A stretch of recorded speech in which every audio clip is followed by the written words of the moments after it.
پہلا واقعہ ہے سیدنا ابراہیم علیہ نبینا علیہ الصلوۃ والسلام کا، آیت 258 میں،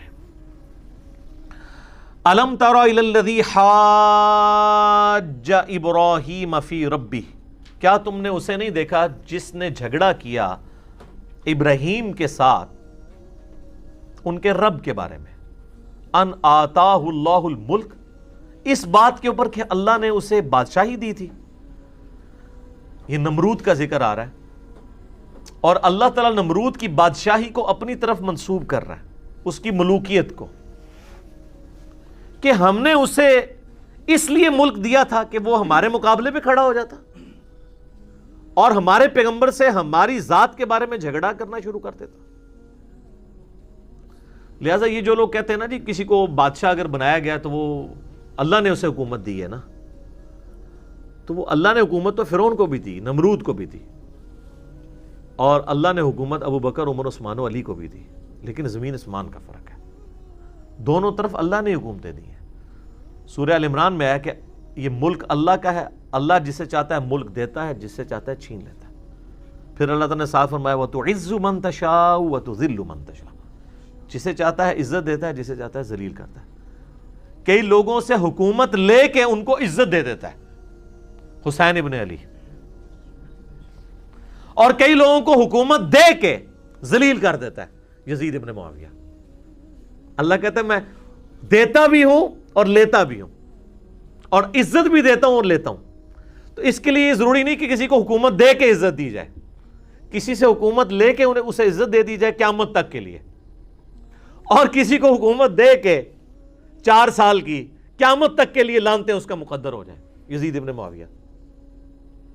تو یہ اللہ کی مرضی ہے۔ تو اللہ فرماتا ہے ابراہیم سے جھگڑا کیا نمرود نے اس بات کے اوپر کہ اللہ تعالیٰ نے اسے ملک دیا تھا، بجائے کہ وہ ابراہیم کی بات مانتا۔ اذ قال ابراہیم ربی الذی یحیی ویمیت، جب ابراہیم نے اسے اللہ کی طرف بلاتے ہوئے کہا کہ میرا رب وہ ہے جو زندہ کرتا اور مارتا ہے، ایمان لا اس رب کے اوپر۔ قال انا احیی و امیت، اس نے کہا یہ زندہ کرنا اور مارنا یہ تو میں بھی کر لوں گا، لیکن اگے کہانی کرائی، جس طرح مولوی بھی کہانی کرا دینے۔ آپ انہیں کہنا کہ یہ بات کا حوالہ کہیں تو اور سے اور بات کر دیتے ہیں، وہ بات ہی کچھ اور ہو رہی ہوتی ہے، اس کا جواب کچھ اور دے دیتے ہیں۔ تو اس نے بھی یہی کہانی کرائی، اس کی ڈیٹیل قرآن نے سکپ کر دی ہے، لیکن وہ ہمیں روایتوں کے اندر ملتا ہے کہ اس نے 2 قیدی منگوائے، ایک قیدی وہ تھا جس کے لیے سزائے موت کا حکم تھا، اور دوسرا قیدی وہ تھا جس کا جرم ثابت نہیں تھا۔ اس نے کیا کیا کہ جس کو سزائے موت تھا اس کو چھوڑ دیا، اور دوسرے قیدی کو سزائے موت دے دی۔ اس نے کہا دیکھو میں بھی زندگی دیتا ہوں اور موت دیتا ہوں، حالانکہ یہ کہانی کرائی تھی اس نے۔ اس زندگی موت دینے سے مراد یہ تو نہیں تھا، لیکن اب 2 طریقے ہیں، ایک تو ہے کہ اب ایک جاہل آدمی سے آپ کا واسطہ پڑ گیا تو اب آپ اس کو ہینڈل کس طرح کریں گے۔ حضرت ابراہیم علیہ السلام نے کہا یار چھوڑو اس ٹاپک کو، اس سے پیچھے ہٹ کے آپ نے اگلی دلیل رکھی، کیونکہ اب اس کو یہ بات منوانا مشکل تھا، کیونکہ وہ اب اپنے اس جاہلیت کے اوپر اترا ہوا تھا۔ تو جب کوئی شخص جاہلیت کے اوپر اترا ہو پھر اس کے سامنے دلیل بھی ایسی رکھی جاتی ہے، اس کو کہتے ہیں پھکی والی دلیل۔ اللہ تعالیٰ نے پھر وہ ابراہیم علیہ السلام کو کیا دلیل سکھائی، قال ابراہیم فإن اللہ یأتی بالشمس من المشرق، تو ابراہیم نے کہا کہ پر دیکھو کہ بے شک میرا اللہ تو وہ ہے جو نکالتا ہے سورج کو مشرق سے، فأتی بہا من المغرب، تو اگر رب ہے نا تو مغرب سے نکال کے بتا۔ اب یہ لٹریچر کی زبان میں بات ہو رہی ہے، سائنٹیفک لینگویج میں نہیں بات ہو رہی، یعنی ود رسپیکٹ ٹو زمین، جو ہم زمین پہ ایک بندہ آبزرو کرتا ہے۔ میرے پچھلے دنوں ویڈیو بھی ریکارڈ ہو چکی ہے زمین ساکن ہے کے حوالے سے، اس میں نے بتایا تھا کہ یہ جو علماء کہتے ہیں زمین ساکن ہے اور قرآن سے ثابت کرتے ہیں، غلط رزلٹ نکالتے ہیں۔ اور اسی جگہ میں نے جو غیر مسلموں نے مسلمانوں پہ قرآن کے اوپر اعتراضات کیے ہیں کہ جی سورج تو کبھی غروب ہی نہیں ہوتا، تو اس پہ میں نے پھر دلیل دی تھی کہ بھئی آج بھی امریکن اخباروں کے اوپر بھی سن سیٹ اور سن رائز لکھا ہو جاتا، تو پھر امریکہ کو بھی نہیں ابھی تک پتا کہ سورج نکلتا اور غروب نہیں ہوتا، تو وہ کہیں گے نہیں وہ تو ہم لٹریچر کی زبان میں بات کر رہے ہیں جو ہم آبزرو کر رہے ہوتے ہیں۔ تو یہاں پہ بھی آبزرویشن ہے۔ تو اللہ فرماتا ہے فَبُہِتَ الَّذِي كَفَرَ، ہکا بکا رہ گیا وہ کافر۔ اس کے جواب میں کہاں سے نکال سکتا تھا وہ؟ کیونکہ اللہ کے فزیکل لاز اتنے محکم ہے کہ ان کو اللہ کے سوا کوئی چینج نہیں کر سکتا۔ اس دلیل کے اوپر وہ اب اسی طرح کے دلائل ہم سامنے ان کے رکھتے ہیں نا، آج کل کے بابوں کے سامنے بھی رکھتے ہیں. وہ کہتے ہیں جی وہ یہ کر لیتے تھے، وہ یہ کر لیتے تھے، جی وہ بسم اللہ پڑھا ہو تو جناب سمندر کے اوپر چل پڑے. ہم بھی یہ کہتے ہیں تو بسم اللہ پڑھ کے سمندر چھوڑ دے، ایک نالا عبور کر کے بتا دے. اور پھر کہتے ہیں نا اولیاء اللہ سے دنیا خالی نہیں ہے، تو ایک تو کوئی موجود ہوگا نا تو آ جائے. اور وہ جو آتے بھی ہیں وہ اس طریقے سے آتے ہیں کہ وہ آپ ان کے مقابلے میں انہیں چیلنج بھی نہیں دے سکتے. ڈاکٹر طاہر القادری صاحب انڈیا میں لیکچر دے رہے تھے، 40,000 سے زیادہ مجمع سامنے موجود ہے، ویڈیو رکھی ہوئی ہے اس کی، احمد آباد کے اندر. جس طرح یہاں ملتان شریف اولیاء کہتے ہیں نا اولیاء کی سرزمین ہے، تو وہاں انڈیا میں اولیاء کی سرزمین جو ہے وہ احمد آباد ہے. اور وہ قصہ موسیٰ اور خضر بیان کر رہے ہیں اس کو، اور پتہ نہیں اس کو کیا رنگ دیتے دیتے دیتے نا اینڈ پہ پہنچے ہیں وہ. اور وہ کہتے ہیں یعنی یہ جو قرآن میں واقعہ ہے اس کے اوپر میں نے پوری اس کی انجینئرنگ کی ہے، اس واقعے سے جو غلط رزلٹ نکالتے تھے اس کی، وہ آپ دیکھ سکتے ہیں. اور اس سے کرتے کرتے وہ اپنے بابوں کے وہ کرامات ثابت کرتے ہوئے نا اینڈ پہ سپیکر پکڑتے ہیں اور کہتے ہیں جناب کوئی ہے جو قرآن کو نہ مانے ابھی کھڑا ہو جائے، جو وہ کہے گا میں اس کو ادھر ہی کر کے دکھا دیتا ہوں. لیکن جملہ کیا بولا کہ جو قرآن کو نہ مانے. تو کون ہے جو سامنے کھڑا ہو جائے کہ میں قرآن کو نہیں مانتا؟ بھئی تو چھڑا اعلان کرنا کہ جو بابوں کی کہانیوں کو نہیں مانتا کھڑا ہو جائے، میں ابھی کہانی کر کے بتا دیتا ہوں اسے. واقعہ قرآن سے حضرت خضر اور موسیٰ کا بیان کیا اور کہا کہ کون ہے جو نہیں مانتا قرآن کو. قرآن کا لفظ بولا یعنی قرآن کے اس واقعے کو. کون ہے جو نہیں مانتا؟ سارے مانتے ہیں. ابھی کھڑا ہو جائے، جو کہے گا میں اس کو دکھا دیتا ہوں. 40,000 کے مجمع میں ایک بندہ بھی کھڑا نہیں ہوا کہ بھی ہاں جی آپ بھی ذرا کر کے بتا دیں. تخت بلقیس کو چھوڑ دیں، امام کعبہ کو غائب کر کے بتا دیں جو نجدی امام ہے وہاں پہ، اور اپنا امام وہاں کھڑا کر دیں. کسی نے نہیں کہا. یہ تو یہی کہتے ہیں نا نجدی امام ہے. تو کس نے کھڑا ہونا تھا؟ کھڑا ہو جاتا تو شہید ہو جاتا وہاں پہ. ویسے کیتی سیاحگی کو نکلوتا. تو اس طرح کے وہ دلائل کو پکڑ کے نا تو اس طرح کرتے ہیں. اب یہاں پہ حضرت ابراہیم علیہ السلام بھی دیکھیں سب چیزوں کو اللہ کی طرف منسوب کر رہے ہیں. اپنی طرف انہوں نے کہیں نہیں دعویٰ کیا کہ میں زندہ کرتا ہوں مارتا ہوں یا میں مشرق سے سورج نکال کے بتاؤں گا. حضرت عیسیٰ کا بھی ذکر آیا تو ساتھ باذن اللہ آیا.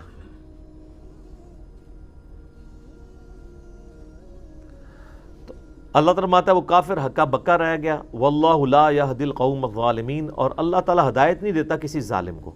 یعنی ہکا بکا رہ گیا، گل پھر بھی کو نہیں منی. جس طرح یہاں پہ لوگ کہتے ہیں جی دسو جی کتنے لکھے ہے، دکھا دو پھر ہیں، مندے پھر بھی کوئی نہیں. تو یہ کافروں والا ایٹیچیوڈ آج بھی اسی طریقے سے ہے. کئی لوگ آتے ہیں نا جی وہ جی ہو نہیں سکتا چشتی رسول اللہ لکھا ہو ہماری کتابوں میں. تو پہلے تو میں دکھا دیا کرتا تھا، اب نہیں دکھاتا. میں کہتا ہوں میرے بھائی چھوڑ دیں، پہلے یہ بتائیں ہم دکھا بھی دیں تو کیا ہوگا؟ آپ یہ مان لیں گے غلط کیا ہے؟ کہتے ہیں نہیں یہ ہو ہی نہیں سکتا. تو پھر ہم آپ کو کیوں دکھائیں؟ ہم نے دکھانا تو اس لیے تھا کہ آپ مان کے بابوں سے توبہ کر لیتے. اگر آپ نے اس کے بعد بھی کرنا ہے نمرود والا ایٹیچیوڈ رکھنا ہے کہ ہکا بکا رہ جانا ہے، یہاں کسی کو والا بتا دینا، وہ مولوی کے پاس جانا نا کہتے ہیں اے کنے دسیا تانوں، وہ جواب دے دو کنے دسیا تانوں. ٹھیک ہے. تو جو اس طرح ہکے بکے رہ جاتے ہیں نا اور پھر عمل نہیں کرتے، اللہ تعالیٰ ان کو پیغمبروں کے ذریعے بھی ہدایت نہیں ملتی. تو میرے آپ کے ذریعے تو ہدایت ان کو ملنی نہیں ہے، لہٰذا ان کے بارے میں ٹینشن نہیں لینی. آپ کا کام صرف بتانا تھا. حضرت ابراہیم نے بھی دیکھیں بتایا، اس کے بعد معاملہ اللہ پہ چھوڑ دیا. وَإِذْ قَالَ إِبْرَاهِيمُ رَبِّ أَرِنِي كَيْفَ تُحْيِي الْمَوْتَى، اور یاد کرو وہ وقت جب ابراہیم نے اپنے رب سے عرض کی کہ اے میرے رب مجھے دکھا کہ تو کیسے مردوں کو زندہ کرے گا. کیسے سے مراد انہوں نے قدرت پہ اعتراض نہیں کیا، بلکہ وہ اس ایکٹیویٹی کو ہوتے ہوئے دیکھنا چاہتے تھے. ظاہر ہے یہ بھی بہت بڑی ایک ایکٹیویٹی ہے. پچھلی دفعہ بھی ہم نے دیکھا کہ حضرت عزیر علیہ السلام کو اللہ تعالیٰ نے فرمایا کہ دیکھ ذرا اپنے گدھے کی ہڈیوں کی طرف ہم کس طرح اس کے اوپر گوشت چڑھاتے ہیں اور اسے کس طرح زندہ کرتے ہیں. سر یہ منظر آپ فزیکلی جو بندہ دیکھ لے وہ تو پوری زندگی بھلا نہیں سکتا. ایون آپ دیکھیں یہ نیشنل جغرافک چینل کے اوپر جو وہ فاسٹ موونگ کر کے ویڈیوز چلا رہے ہوتے ہیں جس میں زمین سے ایک دانے سے کومپل پھوٹتی ہے، پھر اس طرح کرتے ایک پورا پودا بنتا ہے یا ایک پھول کھلتا ہے، وہ بھی بندہ دیکھ کے ایک بار حیران ہو جاتا ہے کہ یار یہ کس طرح خود بخود ہی ہو رہا ہے. خود بخود نہیں ہو رہا سر، کسی کے کرنے سے ہو رہا ہے. اللہ is the only explanation of all the physical phenomena in this universe. لیکن وہ جب چونکہ بندہ ایک دم ہوتے ہوئے دیکھتا ہے نا سب کچھ سامنے اس طریقے سے، وہ فلم کو تیز کر کے چلاتے ہیں تو بندہ حیران رہ جاتا ہے. اچھا، اس کے اگینسٹ نیشنل جغرافی پہ آپ کو بہت تیزی سے ہونے والے کاموں کی ویڈیو نا سلو کر کے دکھائیں گے، وہ بھی جب انسان دیکھتا ہے نا ایک بار پریشان ہو جاتا ہے.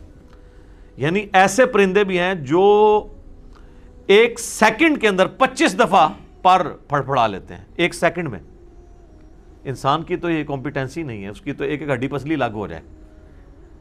تو وہ جب انہی پرندوں کو سلو میں دکھاتے ہیں کہ یار کس طریقے سے پرفیکشن سے وہ کر رہے ہیں، انسان کی عقل دنگ رہ جاتی ہے. تو اللہ تعالیٰ نے چونکہ انبیاء کرام کو لوگوں کی ہدایت کا ذریعہ بنانا ہوتا ہے، ان کو ایکسٹرا آرڈنری ایکسپیرینس سے گزارا جاتا ہے تاکہ ان کا ایمان جو ہے نا وہ محکم لیول کا ہو، پھر پورے کانفیڈنس کے ساتھ وہ بات کریں. تو اب جب انہوں نے یہ اس خواہش کا اظہار کیا تو اللہ تعالیٰ نے فرمایا قال اولم تؤمن، اے ابراہیم کیا تو یقین نہیں رکھتا، تیرا ایمان نہیں اس بات کے اوپر. یہ بڑا اچھا ہو گیا، اللہ تعالیٰ نے کاؤنٹر کوسچن کر لیا.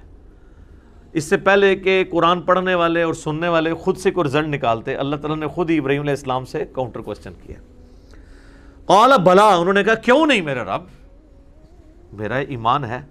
ولکن لیطمئن قلبی، لیکن میں اپنے دل کے اطمینان کے لیے چاہتا ہوں. اس کا یہ مطلب نہیں کہ ان کے دل کو کوئی بے سکونی تھی، نہیں. وہ جو میں نے عرض کیا نا کہ جب انسان حق الیقین تک پہنچتا ہے نا تو اس کا کانفیڈنس لیول کچھ اور ہوتا ہے. کہیں دور سے دھواں اٹھ رہا ہو اور آپ کو کوئی بتائے کہ جی فلاں جگہ آگ لگی ہے، آپ وہ دھواں نہ دیکھ رہے ہو، صرف سنی ہوئی خبر ہو، تو اسے کہا جاتا ہے علم الیقین. یعنی ایک سکہ راوی نے خبر دی ہے مجھے، میرے علم میں ایک بات آ گئی. لیکن جب آپ اس کو دیکھیں دھوئیں کو اور پھر اس کے قریب جائیں اور آگ نظر آ جائے فزیکلی، تو اسے کہا جاتا ہے عین الیقین. یہ میں نے اپنی آنکھوں سے دیکھ لیا. ایک اس سے اوپر کا درجہ بھی ہے کہ آپ ہاتھ ہی رکھ دیں اس کوئلے کے اوپر تو پھر آپ حق الیقین تک پہنچیں گے، کیونکہ اس کے بعد تو آپ کوئی گنجائش ہی نہیں رہے گی انکار کی، ہاتھ جل جائیں گے. ہاں، اس سے پہلے نظر کا دھوکہ بھی ہو سکتا ہے کہ ایک آپ کو شو پیسز ایسے ملتے ہیں جن میں لگ رہا ہوتا ہے کہ نیچے آگ جل رہی ہے، اوپر دھواں نکلتا بھی نظر آتا ہے. یہ آج کل جو آپ کو یہ خوشبو والے جو پاٹس آئے ہوئے ہیں، ان دھوئیں کے ذریعے خوشبو پھیلتی ہے. اس دھوئیں کے اوپر آپ ہاتھ رکھیں وہ ٹھنڈا دھواں ہوتا ہے، وہ کسی اور پروسیس کے ذریعے نکل رہا ہوتا ہے، وہ گرم بھی نہیں ہوتا دھواں. اور اندر بھی آپ وہ جو خوشبو ڈالی ہوئی ہے پانی میں مکس کر کے وہ بھی گرم نہیں ہوئی ہوتی. تو ظاہر ہے کہ اس کے لیے تو حق الیقین تک پہنچنا ضروری ہے، ادروائز تو آپ دھوکہ کھا جائیں گے. تو انبیاء کرام کو تو اللہ تعالیٰ چونکہ ان کو دنیا میں اپنا ریپریزنٹیٹو بنانا چاہ رہا ہوتا ہے، انسانیت کے لیے رول ماڈل اور امام کے طور پہ، تو ان کو اللہ تعالیٰ ان ساری سٹیجز سے گزارتا ہے. تو انہوں نے کہا کہ میں دل کا اطمینان چاہتا ہوں، یعنی مجھے یقین ہے، پھر جب میں ایک بار وہ منظر دیکھ لوں گا تو مزہ آ جائے گا. جس طرح کتنے لوگ ہیں ویڈیو میں خانہ کعبہ دیکھتے ہیں، آپ ان سے پوچھیں جب وہ فزیکلی وہاں جاتے ہیں ان سے پوچھیں کتنا فرق ہے تو آپ کو کہیں گے یار زمین آسمان کا فرق ہے. حالانکہ پرانے لوگوں کے لیے تو صرف علم الیقین تھا خانہ کعبے کا ہونا، ہمیں عین الیقین اس حوالے سے کہ ہم لائیو ویڈیوز میں دیکھ لیتے ہیں اور حق الیقین وہاں جا کے حاصل ہوتا ہے. اچھا، اسی کانٹیکسٹ میں ایک حدیث ہے بخاری اور مسلم دونوں میں، وہ کئی لوگ اس حدیث سے دھوکے کا شکار ہوئے. اس کا ایک حصہ تو میں نے آلریڈی بریف کر دیا تھا کہ نبی صلی اللہ علیہ وآلہ وسلم نے فرمایا کہ اگر میں یوسف کی جگہ ہوتا تو جو بادشاہ کی طرف سے قاصد بلانے والا آیا تھا میں اس کی بات مان لیتا. اور حضرت یوسف کی اللہ تعالیٰ نے تعریف کی کہ کیا کمال یوسف ہے کہ 10 سال آلموسٹ بغیر کسی ریزن کے جیل میں کاٹنے پڑے ہیں، اور جب وقت کا بادشاہ کہہ رہا ہے کہ میں آپ کو آزاد کر رہا ہوں تو وہ کہہ رہے ہیں نہیں، جب تک مجھ سے الزام دور نہیں ہوگا نا میں جیل سے نہیں نکلوں گا. تو نبی علیہ السلام نے فرمایا، عاجزی کا اظہار کیا کہ میں یوسف کی جگہ ہوتا تو قاصد کی بات مان لیتا، کیونکہ بے قصور جو ڈالا ہوا تھا میں جیل کی زندگی سے نکلنے کو پریفر کرتا. لیکن کمال یوسف علیہ السلام ہے، ان کا کیا صبر ہے کہ وہ کہہ رہے نہیں پہلے الزام دور کرو پھر نکلوں گا، آزادی کا پروانہ آیا وہ ابھی ریجیکٹ کر دیا۔ تو یہ نبی علیہ السلام نے حضرت یوسف کی تعریف کی۔ تو یہ میرا یوٹیوب پہ کلپ بھی ہے، یوسف علیہ السلام سے متعلق نبی علیہ السلام کا تبصرہ۔ اسی حدیث میں آتا ہے کہ نبی صلی اللہ علیہ وآلہ وسلم نے فرمایا کہ ہم ابراہیم سے زیادہ حقدار ہیں شک کرنے کے۔ اچھا، اس کا بعض لوگوں نے یہ مطلب سمجھا کہ اگر ابراہیم علیہ السلام کو شک ہو گیا ہے اللہ کی قدرت میں، وہ اسی واقعے کے کانٹیکسٹ میں نبی علیہ السلام نے فرمایا۔ یہ بخاری مسلم دونوں میں حدیث ہے۔ تو انہوں نے یہ مطلب سمجھ لیا کہ اس سے مراد یہ ہے کہ حضرت ابراہیم علیہ السلام نے اگر شک کیا تھا تو ہم تو زیادہ حقدار ہیں شک کرنے کے کہ اللہ تعالیٰ ہمیں بھی اپنی قدرت کا وہ کرشمہ کر کے دکھائے۔ ایک معنی یہ بنتا ہے۔ اچھا، دوسرا معنی جو محدثین نے کہا کہ یہ لٹریچر کی لینگویج میں بات ہو رہی ہے، یہ کہا جا رہا ہے کہ اگر ابراہیم علیہ السلام اللہ کی قدرت میں شک کرنے والے نہیں تھے، ہم یعنی حضرت نبی علیہ السلام کی ایک عاجزی ہے، وہاں بھی حضرت یوسف کے کیس میں بھی اپنی عاجزی شو کی نا کہ میں یوسف کی جگہ ہوتا تو چلا جاتا، یوسف کی تو کیا ہی شان ہے۔ یہاں پہ بھی ابراہیم علیہ السلام کی تعریف اللہ نے بیان کی ہے کہ ہم زیادہ ہیں شک کے حقدار، یعنی اگر اللہ کی قدرت میں شک کرنا ہوتا نا تو ہم زیادہ کرنے والے ہوتے۔ ابراہیم کی تو کیا شان ہے، اگر ہم اللہ کی قدرت میں شک نہیں کر رہے تو تم یہ کیسے سوچ سکتے ہو کہ ابراہیم نے شک کیا ہوگا؟ یہ مطلب ہے اس کا۔ وہ جملہ اسی طریقے سے بولا جاتا ہے نا، یہاں دیکھیں نا، میں ایک جملہ بول دیا، وہ ہر بندہ اپنا مطلب اس کو پہناتا ہے۔ وہ جب ہم خود ایکسپلین کریں گے کہ یار اس کا مطلب کیا ہے، اصل میں نبی علیہ السلام نے اسی حدیث میں دیکھیں پہلے یوسف کی تعریف کی کہ کیا شان ہے یوسف کی، کہ وہ بے گناہ قید کاٹ رہے تھے پھر بھی پروانہ قبول نہیں کیا، کہا پہلے الزام دور کرو۔ یہاں بھی کہا کہ کیا شان ہے ابراہیم کی، کوئی یہ نہ سوچے کہ ابراہیم نے اللہ کی قدرت میں شک کیا، ہم زیادہ حقدار ہیں شک کرنے کے۔ اگر ہم اللہ کی قدرت میں شک نہیں کر رہے، ہمارا یہ یقین ہے کہ اللہ مردوں کو زندہ کرے گا، تو یہ تم کیسے سوچ سکتے ہو کہ ابراہیم نے شک کیا ہوگا؟ کیا زبردست! اور یہی اس کی صحیح تشریح ہے۔ یہ حدیث دنیا کی مشکل ترین احادیث میں سے ہے، جس کے اوپر مسلمان جب پہلی دفعہ حدیث پڑھتے ہیں وہ بھی اعتراض کرتے ہیں، غیر مسلم بھی کرتے ہیں، پھر لوگ پوچھتے پھر ہوتے ہیں جناب اس کی شرح بیان کریں۔ تو میں نے پہلے اسے کی شرح تو اس کلپ میں بیان کی تھی، دوسرے کی آج کر دی۔ حدیث بہرحال یہ ایک ہی ہے جس میں یہ دونوں الفاظ موجود ہیں۔ تو یہاں پر بھی اللہ تعالیٰ نے کلیئر کیا کہ انہوں نے شک نہیں کیا تھا، بلکہ وہ قلب کے اطمینان کے لیے فزیکلی ہوتا ہوا دیکھنا چاہتے تھے۔ وہ انٹرسٹ تو ہوتا ہے نا، ہم دیکھیں بچپن سے جانور قربان ہوتے ہوئے، نہر ہوتے ہوئے اونٹ دیکھ رہے ہیں، لیکن ابھی بھی جب قربانی کہیں ہو رہی ہو تو بندہ 2 منٹ کھڑے ہو جاتا ہے، یار کس طرح ہو رہی ہے، حالانکہ پتہ ہے کس طرح ہو رہی ہے، یہ بھی پتہ ہے کہ کیا ہوگا، اینڈ رزلٹ پتہ ہے، لیکن اللہ نے ایک انسان میں جستجو کا مادہ رکھا ہے۔ تو یہ تو ایکسپیرینس ہی بہت بڑا ہے کہ مردے کا زندہ ہونا، یہ تو ایک بار بھی زندگی میں ہو جائے تو انسان پوری زندگی اس واقعے کو نہیں بھلا سکتا۔ جس طرح پچھلی دفعہ ہم نے عزیر علیہ السلام کے بارے میں پڑھا کہ 100 سال تک اللہ نے ان کو سلائے رکھا یا موت دے دی اور 100 سال کے بعد زندہ کیا، اور 100 سالوں میں ان کا کھانا جو ہے وہ خراب نہیں ہوا، جو کہ ایک ٹائم سے دوسرے میں خراب ہو جاتا ہے۔ گدھے کی پھر بھی عمر ہو سکتی ہے، چلو کوئی بہت ایگزیجریٹ کر لے، تو بہرحال 100 سال تک تو گدھا جو ہے نا اس کی ہڈیاں وہاں پہ صرف پڑی ہوئی تھی، یعنی وہ 100 سال کے اندر مر کے سب کچھ۔ تو اللہ نے کہا کہ دیکھو اس گدھے کو ہم کس طرح زندہ کرتے ہیں، اس پہ کیسے گوشت چڑھاتے ہیں۔ تو یہاں پہ بھی اللہ تعالیٰ نے کیا ایکسپیرینس کروایا ہے ابراہیم علیہ السلام کو۔ انہوں نے کہا میں اطمینان رکھتا ہوں اے اللہ، یعنی میں اپنے دل کے اطمینان کے لیے، میرا یقین تو ہے کہ تو مردے کو زندہ کرے گا، لیکن دل کے اطمینان کے لیے۔ تو اللہ تعالیٰ نے ان کو ایک طریقہ سکھایا کہ اس طریقے سے میں تمہیں یہ قدرت کا اپنا شاہکار دکھاتا ہوں، اور اللہ تعالیٰ نے بھی صحیح وہم نکالا ہے، اگر کسی کو تھا نا مردہ زندہ کرنے کے حوالے سے۔ ابراہیم علیہ السلام کی بات نہیں، ہمارے اعتبار سے۔ قال فخذ 4 من الطیر، اللہ تعالیٰ نے فرمایا کہ 4 پرندے تم پال لو۔ اب لوگ اس چکر میں پڑ گئے یہ پرندے کون سے تھے؟ سر کوئی بھی ہو، کوئی کہتے جی وہ ایک کبوتر تھا جی، ایک جو ہے وہ مرغی تھی جی، ایک چیل تھی، ایک چاروں ہی کبوتر ہوں، کوئی فرق نہیں پڑتا، چاروں ہی مرغیاں ہوں۔ یہ اللہ تعالیٰ بتانا نہیں چاہ رہا کہ وہ جانور کون سا اللہ تعالیٰ نے زندہ کر کے دکھایا ہے، اللہ نے تو سارے زندہ کر لینے۔ 4 پرندے پال لو، فَصُرْهُنَّ إِلَيْكَ، اور تم ان پرندوں کو اپنے ساتھ مانوس بھی کر لو. یعنی ایسا نہیں ہے کہ بس پالے ہیں تو ان کو ذبح کر دیا تو میں زندہ کر دوں، نہیں، وہ پرندے تم اپنے ساتھ مانوس کرو تاکہ میں لوگوں کو دکھاؤں یہ وہی پرندے ہیں کہ جب تم انہیں بلاؤ تو وہ تمہاری آواز پہ آئیں. نیا پرندہ تو نہیں آئے گا آواز کے اوپر. ویسے اللہ تعالیٰ چاہے تو نئے پرندے کو بھی بیچ سکتا ہے، لیکن انسان کو آخری درجے تک انہوں نے جب کہا نا کہ یا اللہ دل کا اطمینان لگا، میں پھر پورا اطمینان تیرا کرانا. 4 پرندے پال، ان کو اپنے آپ سے مانوس کر. ثم اجعل علی کل جبل، پھر جتنے وہاں تجھے پہاڑ سامنے نظر آ رہے ہیں نا، ان کے یعنی جانوروں کو ذبح کرنے کے بعد اس کے گوشت کے ٹکڑے کرنے کے بعد چاروں کو مکس کر کے ان پہاڑوں کے اوپر رکھتے. یہی آخری درجہ یہی ہو سکتا ہے نا کہ قیمہ کیا ہے، قیمہ بھی چاروں کا مکس ہو گیا اور سارے پہاڑوں پہ کچھ یہاں ڈال دیا، کچھ گوشت ادھر، کچھ ادھر ادھر.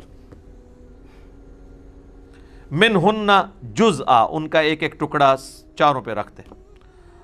ثم ادعوہن یأتینک سعیا، پھر تو انہیں بلا، تیرے پاس دوڑتے چلے آئیں گے. مرے ہوئے پرندے، وہ خود ان کا گوشت مکس ہوا، وہ اپنے جناب چل کے تو ان کے پاس آ گئے، ابراہیم علیہ السلام کے پاس. وَاعْلَمْ أَنَّ اللَّهَ عَزِيزٌ حَكِيمٌ، اور خوب جان لینا کہ یقیناً اللہ تعالی غالب ہے، حکمت والا ہے. ہر کام کرنے پہ غالب ہے، لیکن حکمت یہ ہے کہ وہ ہر چیز کو اس نے پردے میں رکھا ہوا ہے، کیونکہ غیب کے اوپر ایمان لانے پہ ہی آپ کو انعام ہے. ان الذین یخشون ربہم بالغیب لہم مغفرۃ و اجر کبیر، جو بے شک وہ لوگ جو بن دیکھے اپنے رب سے دیکھتے ہیں ان کے لیے مغفرت ہے اور بڑا اجر ہے.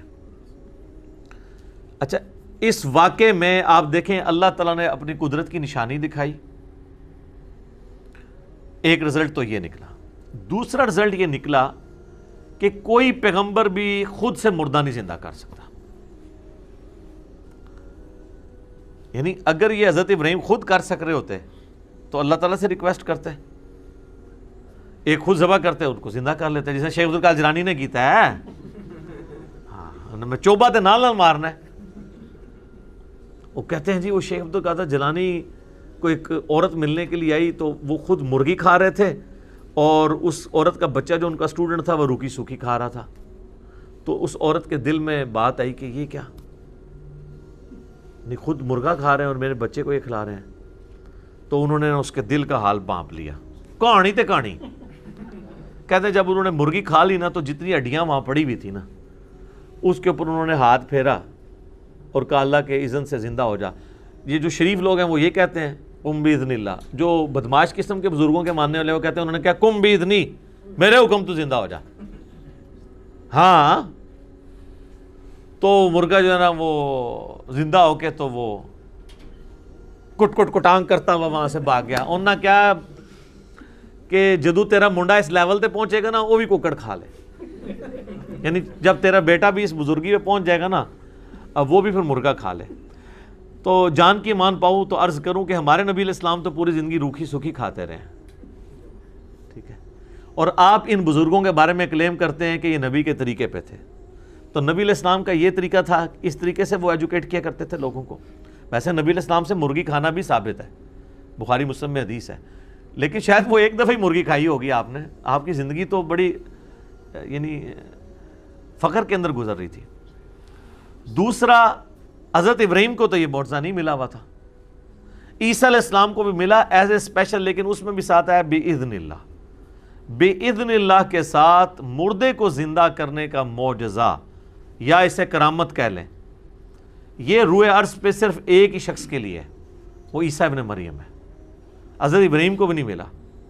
جب ابراہیم علیہ السلام کو نہیں ملا تو شیخ عبدالقادر جیلانی کو کہاں سے ملا ہوگا؟ ہمارے نبی علیہ السلام کے بارے میں بھی کوئی ایسا معجزہ رپورٹ نہیں ہوا. ایک کہانی سی وہ پیش کرتے ہیں، وہ جابر بن عبداللہ نے دعوت کی تو وہ کہتے ہیں وہاں پہ وہ بکری انہوں نے بچہ ذبح کیا تو وہ ان کے بیٹے دیکھ رہے تھے تو ایک بیٹے نے دوسرے کو ذبح کر دیا تو نبی علیہ السلام نے ان کو زندہ کر لیا. بالکل کہانی ہے. قرآن تو بالکل اس کی مخالفت کرتا ہے. سورہ انبیاء پڑھ کے دیکھ لیں، سورۃ الانعام پڑھ کے دیکھ لیں، سورہ بنی اسرائیل. کافروں کا اعتراض یہی تھا کہ یہ جو معجزے ہمیں اگلے پیغمبروں کے بارے میں بتاتا ہے وہ اس کو کیوں نہیں دیے گئے. تو اللہ نے فرمایا اس نبی کا معجزہ قرآن ہے. تو بڑا اچھا موقع تھا. اللہ کہتا کہ دیکھو نا کئی بار تو مردہ زندہ کیا ہے انہوں نے. تو میرا یوٹیوب پہ ایک کلپ بھی ہے، کیا ممتاز قادری مرنے کے بعد دوبارہ زندہ ہو گیا تھا. اس میں نے بتایا یار یہ کیا آپ کہانیاں کروا رہے ہیں، جھوٹ بول رہے ہیں. تو رزلٹ ان واقعات سے یہ نکل رہے ہیں. یہ وہ سارے رزلٹ ہیں جو آبویس ہیں، لیکن آپ حیران ہوں گے کہ جو بزرگ بابوں کے ماننے والے ہیں ان کے دماغ اس طرح کے واقعات سے کدھر اور ہی چلے جاتے ہیں. عبد المصطفیٰ اعظمی صاحب احمد صاحب بریلوی صاحب کے خلیفہ ہیں اور چند شائستہ بریلوی علماء میں سے ہیں، سینئر بزرگوں میں سے. ان کی کتابیں کافی مقبول ہیں بریلوی بزرگوں کے اندر، جس طرح یہ نعیم الدین مراد آبادی ہیں، مفتی احمد یار خان نعیمی ہیں، اس طرح بڑے بڑے بزرگوں میں وہ آتے ہیں. انہوں نے ایک کتاب لکھی ہے عجائب القرآن اور غرائب القرآن، یعنی قرآن میں جو عجیب واقعات ہیں، حیران کن واقعات نا، تو وہ سارے انہوں نے جمع کیے ہیں اور یہ واقعہ بھی اس میں جمع کیا ہے. اب ہے تو بڑی نیکی ہے کہ چلو کوئی صرف قرآن کے واقعات پڑھنا چاہتا ہے. جس طرح آپ بھی دیکھ رہے ہیں کچھ عرصے سے ہمارے بھی واقعات آ رہے ہیں، ہاروت ماروت کا واقعہ آیا ہے، یونس علیہ السلام کا واقعہ آیا ہے، اور پچھلی دفعہ ہم نے قارون کے واقعے کو ڈسکس کیا، بلعام بن باورا کے بارے میں. بلعام بن باورا بھی اسے کہتے ہیں، بلعام بن باورا بھی کہتے ہیں. تو انہوں نے بھی یہ لکھا، بہت اچھی بات ہے. لیکن جو میں نے رزلٹ نکالے ہیں، جو نکلتے ہیں، یہ نہیں انہوں نے نکالے. انہوں نے سے رزلٹ یہ نکالا کہ اس سے پتہ چلا کہ مردے بھی سنتے ہیں. وہ دیکھیں وہ پرندے سارے مردہ تھے اور انہوں نے حضرت ابراہیم کی آواز سنی اور آگے. اس سے یہ ثابت ہوا کہ جب ہم اولیاء کے مزارات پہ جاتے ہیں، اگر پرندے اتنی دور سے سن سکتے ہیں تو اولیاء اللہ نہیں سن سکتے. اے دیکھ لو سامو تھوڑا دماغ گیا ہے، میرے دسنے تو پہلے کسی کا دماغ اس پاسے گیا ہے کہ بھی اس واقعے جو رزلٹ نکلتا ہے. لیکن جب کسی کا گیر ہی الٹا لگا ہوا ہو اور یہ واقعے میں بیٹھتا ہی کہیں نہیں پہ، اللہ نے مردے کے سننے کا ثبوت نہیں اس میں دیا تھا، بلکہ یہ بتایا تھا کہ مردوں کو اللہ کیسے زندہ کرے گا. اور اگر مردے اس طرح ہی سن لے ہوتے تو ابراہیم علیہ السلام خود سنوا لیتے نا ان کو. ابراہیم علیہ السلام کو تو چھوڑ دے، سورہ فاطر میں اللہ نے ہمارے نبی علیہ السلام کے بارے میں فرمایا اے نبی تم مردوں کو نہیں سنا سکتے، اللہ جسے چاہتا ہے سنا دیتا ہے. مردے کو تو کوئی بھی نہیں سنا سکتا جب تک کہ اللہ تعالیٰ نہ چاہے. ٹھیک ہے، تو اس واقعے کا دور دور تک کوئی لینا دینا نہیں تھا. تو وہ آج میں بائی چانس مجھے ذہن میں آ گیا کہ اس واقعے سے لوگ یہ بھی رزلٹ نکال لیتے ہیں. تو اللہ تعالیٰ سے دعا کرنی چاہیے کہ اللہ تعالیٰ انسان کو حق کے راستے کے اوپر استقامت نصیب فرمائے اور حق کو حق کر کے دکھائے اور باطل کو باطل کر کے دکھائے. ورنہ لوگ فی طغیانہم یعمہون، اپنی سرکشی میں سرگرداں رہتے ہیں، وہ اسی کو ہی ہدایت سمجھ رہے ہوتے ہیں. ربنا لا تزغ قلوبنا بعد اذ ہدیتنا وہب لنا من لدنک رحمہ انک انت الوہاب اللہم اہدنا فیمن ہدیت آمین. اچھا میرے بھائیو، اب مسلسل 3 رکوع سورۃ البقرہ کی آیت نمبر 261 سے لے کے 280 تک آلموسٹ، یہ مسلسل 3 رکوع جو ہے نا وہ 281 22 آیات ہوگی، 21 آیات.